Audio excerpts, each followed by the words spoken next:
নমস্কার বন্ধুরা, আশা করছি আপনারা সবাই ভালো আছেন এবং সুস্থ আছেন। আমি রাখি, আমার চ্যানেলে সবাইকে জানাই অনেকটা স্বাগত।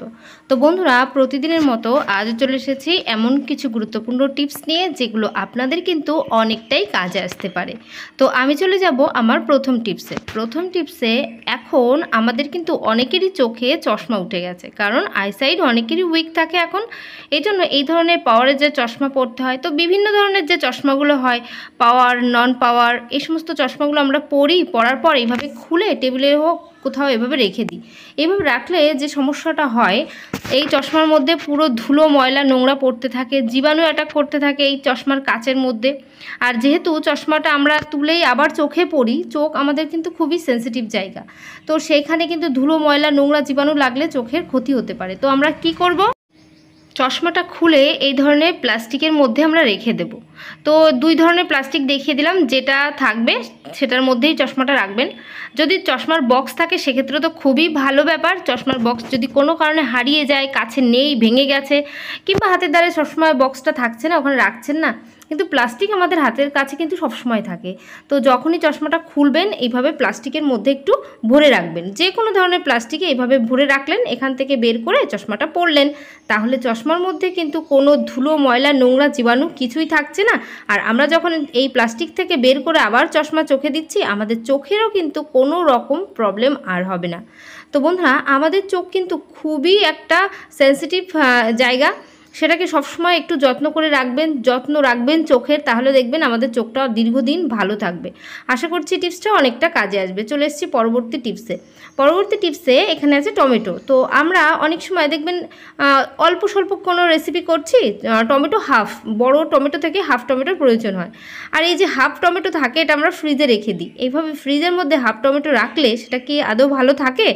দেখবেন সেই টমেটোটা ভালো থাকে না, উপর থেকে না একটা নষ্ট হয়ে যায়, কেমন একটা শুকনো শুকনো ভাব হয়ে যায়। তো ওই টমেটোটা তো ব্যবহার করতেই পারি না, ফালতু আমরা ফ্রিজে রেখে দিই। তো কি এমন করব যার ফলে হাফ টমেটোটাও ভালো রাখতে পারবো, সেটা নেক্সট দিন ব্যবহার করতে পারবো। একটু সর্ষের তেল নিয়ে নেবেন। সর্ষের তেল টমেটোর মধ্যে ঠিক ওই যে কাটা জায়গাটা, এই কাটা জায়গাটার মধ্যে সর্ষের তেল লাগিয়ে রাখবেন।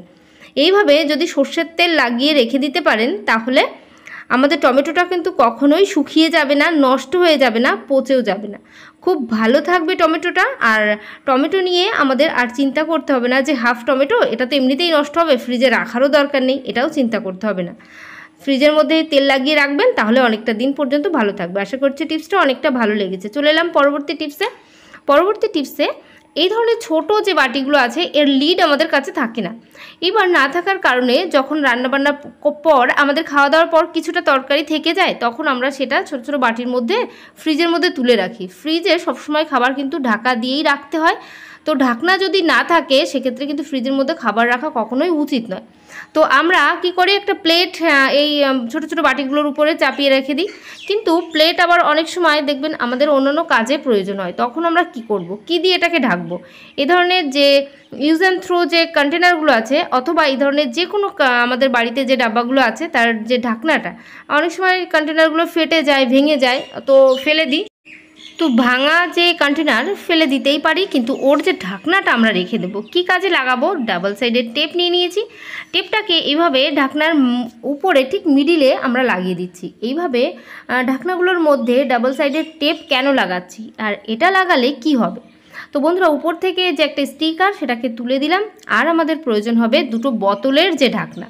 বোতলের ঢাকনাটাকে এইভাবে আমরা কিন্তু ওর পেছন দিকটা এইভাবে আটকে দেব। আটকে দিলে এটা কিন্তু খুব সুন্দর আটকে থাকবে। আমাদের প্রয়োজন মতো এটাকে যে কোনো জিনিস আমরা ঢেকে রাখতে পারবো। ফ্রিজের জন্য এই ধরনের ঢাকনা আমাদের প্রত্যেকের প্রয়োজন। ছোট ছোট বাটিতে তরকারি রাখতে গেলে অনেকটা সমস্যা হয়, তো কোনো আমাদের এক্সট্রা প্লেট আটকে রাখতে হবে না, কারণ তরকারি যদি প্লেট দিয়ে ঢেকে রাখি, সেটা অন্য কোনো কাজে আমাদের যখন প্রয়োজন হয়, সেটা আমরা কাজে লাগাতে পারি না। তাই এই ধরনের একটা লিড আমরা অবশ্যই তৈরি করে রাখতে পারি। তো বন্ধুরা, আশা করছি বাদ দেওয়া জিনিস দিয়ে এই কাজের কাজটা আপনারা অবশ্যই করতে চাইবেন। আশা করছি এই টিপসটা অনেকটা কাজে আসবে। চলে যাব পরবর্তী টিপসে। এখানে আছে বেশ কিছুটা আলু। এখন যেহেতু আলুর খুবই দাম কম, আমরা কি করি, অনেকেই অনেকটা করে আলু কিনে আনি। আনার পর একটা বাস্কেটে অথবা ব্যাগে, ঝুড়িতে কোথাও রেখে দিই। এবার নিচের দিকে যে আলুগুলো আছে না, সেগুলো আস্তে আস্তে পচতে শুরু করে। কেন? কারণ নিচেরগুলো যদি একটা কোনো কারণে পচে যায়, তার রসগুলো চারি সাইডে আলুর গায়ে লাগে আর সমস্ত আলু পচতে শুরু করে।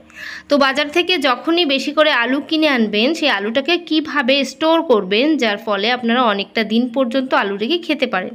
এখানে একটা সাজি নিয়ে নিয়েছি, সাজির মধ্যে এইভাবে আলুগুলোকে নিচে একটা লেয়ার দিয়ে দিচ্ছি। এরপর নিউজ পেপার ছিঁড়ে ছোট ছোট টুকরো করে এইভাবে আলুর মধ্যে বিছিয়ে দেবেন।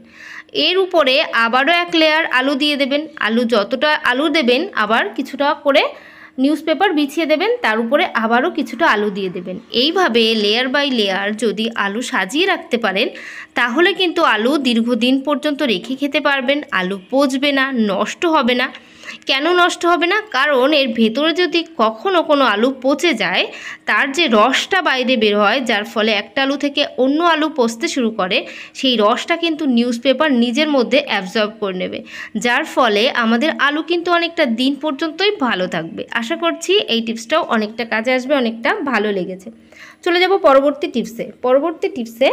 অনেক সময় দেখবেন আমরা অনেকটা করে যখন টমেটো কিনে আনার পর অনেক সময় চাপ লেগে এরকম টমেটো ফেটে যায়, অথবা টমেটো কখনো কখনো নষ্ট হয়ে যায়। তো সেই নষ্ট টমেটোগুলো তো কাজে লাগাই না, এই ধরনের টমেটো ফেলে দিই। ফেলে না দিয়ে আমরা কি কাজে লাগাতে পারি? এখানে টমেটোটাকে অর্ধেকটা আমি কেটে নিচ্ছি। কেটে নেওয়ার পরে অর্ধেক টমেটোটা আমরা কি কাজে লাগাবো চলেন দেখিয়ে দিই। দারুণ একটা কাজে আমরা লাগাতে পারবো। তো সেই কাজটা হলো, আমাদের প্রত্যেকের বাড়িতে এই ধরনের কিন্তু ওয়াশ বেসিন থাকে। তো ওয়াশ বেসিনটার খুবই খারাপ অবস্থা, পুরো নোংরা হয়ে আছে। যেহেতু হোয়াইট কালার, এটাকে 1-2 দিন বাদে বাদে পরিষ্কার না রাখলে কিন্তু ভীষণ খারাপ অবস্থা হয়ে যায়। আপনারা দেখতেই পাচ্ছেন। এটাকে আমরা কিভাবে পরিষ্কার করব টমেটোর সাহায্যে, সেটাই দেখাবো। কিছুই করতে হবে না। অনেক সময় কি হয়, ওয়াশ বেসিনটা তো নোংরা হয়, সঙ্গে এর মধ্যে জলও আটকে যায়, জল পাস হতে চায় না। তখন কি করবেন? নিয়েছি এখানে চামচে করে খাবার সোডা কম বেশি আমাদের সবার বাড়িতে থাকে। তো এইভাবে খাবার সোডা চামচে করে চারিদিকে ছড়িয়ে দেবেন। এইভাবে চারিদিকে ছড়িয়ে দেওয়ার ফলে এটা কিন্তু ক্লিনিংয়ের কাজ করবে ভীষণ ভালো। যেহেতু খাবার সোডা ক্লিনিংয়ের জন্য ভীষণ উপকারী, তার জন্য আমরা কিন্তু চারিদিকে খাবার সোডা দিয়ে দিলাম। আর কি করব, চামচে করে 1 চামচ মতো খাবার সোডা ঠিক এই যে পাইপলাইনের মুখে এখানে দিয়ে দেবো। কারণ এখানে যদি জল আটকে যায়, জল পাস হতে চাচ্ছে না, অনেকটা প্রবলেম হয় মানুষের, সেই সমস্ত প্রবলেম থেকে রেহাই পাবেন। কি করছি, এখানে 10-15 মিনিট রেখে দিয়েছিলাম। 10-15 মিনিট পর ফিরে এসেছি। এখানে নিয়ে নিয়েছি হোয়াইট ভিনিগার কিন্তু পাইপলাইনের মুখে আমি দিয়ে দিচ্ছি। ভিনিগার দেওয়ার সঙ্গে সঙ্গে রিয়াকশানটা দেখতেই পাচ্ছেন। এই রিয়াকশানটা হচ্ছে ফলে এই পাইপলাইনে যতটা নোংরা আবর্জনা আটকে আছে, নোংরা যেটা জল পাস হতে পারছে না, জল আটকে যাচ্ছে উপরে, সে সমস্ত কিছুই কিন্তু ক্লিয়ার হয়ে বাইরে চলে যাবে। এইভাবে ভিনিগারগুলো চারিদিকে একটু ছিটিয়ে দিয়ে দিলাম। দেওয়ার পর আমরা কি করব, এইবার আমরা যে টমেটোটা কেটে রেখে দিয়েছিলাম, সেই হাফ টমেটোটাকে এইভাবে ঘষে নিতে হবে। আমরা হাফ টমেটো দিয়েই এইভাবে ওয়াশ বেসিনের মধ্যে যদি একটু ঘষে নিতে পারি, তাহলে প্রতিদিন এই ঝামেলা কিন্তু করতে হবে না। অল্প সময়ের মধ্যেই আমরা ওয়াশ বেসিনটাকে পরিষ্কার করে নিতে পারছি। কোনো ঝামেলার কাজ না, নির্ঝামেলায় এই ওয়াশ বেসিনটা দারুণ পরিশ্রম ছাড়াই আমরা পরিষ্কার চকচকে করছি, একেবারে নতুনের মতো। তো এখানে একটু ঘষে নেবেন। ঘষে নেওয়ার পরে এক্ষুনি আপনারা দেখতে পাবেন ওয়াশ বেসিনটা কতটা সুন্দর পরিষ্কার হয়েছে। আশা করব আপনাদের বাড়িতে এই হোয়াইট কালারের যে ওয়াশ বেসিনগুলো আছে, একটু ঝামেলা হলেও এইভাবে একটু পরিষ্কার করে নেবেন, তাহলে দেখবেন আপনাদের প্রতিদিনের একটা ঝামেলা থেকে অবশ্যই কিন্তু রেহাই পাবেন। ওয়াশ বেসিনটা এইভাবে কিন্তু আমার ঘষে নেওয়া হয়ে গেছে। এইবার এটাকে প্লেন জলে ধুয়ে দেখিয়ে দিচ্ছি। দেখতেই পাচ্ছেন এটা কতটা সুন্দর পরিষ্কার হয়ে গেছে। আর যদি এই ওয়াশ বেসিনে জলটা খুব আটকে যায়, সেক্ষেত্রে প্রথমে 1 থেকে 2 চামচ খাবার সোডা দেবেন, হোয়াইট ভিনিগার দেবেন, তারপর একটু উষ্ণ জল এর মধ্যে পাস করিয়ে দেবেন। তাহলেই দেখবেন যতটা পাইপলাইনে নোংরা আটকে ছিল, সমস্ত কিছুই আটকানো পরিষ্কার হয়ে যাবে। আশা করছি এই টিপসটাও অনেকটা কাজে আসবে, অনেকটা ভালো লেগেছে। তো আজকের ভিডিও এখানে শেষ করছি। সবাই ভালো থাকবেন, সুস্থ থাকবেন। তো বাই, টাটা, আবার নেক্সট ভিডিও দেখা হবে।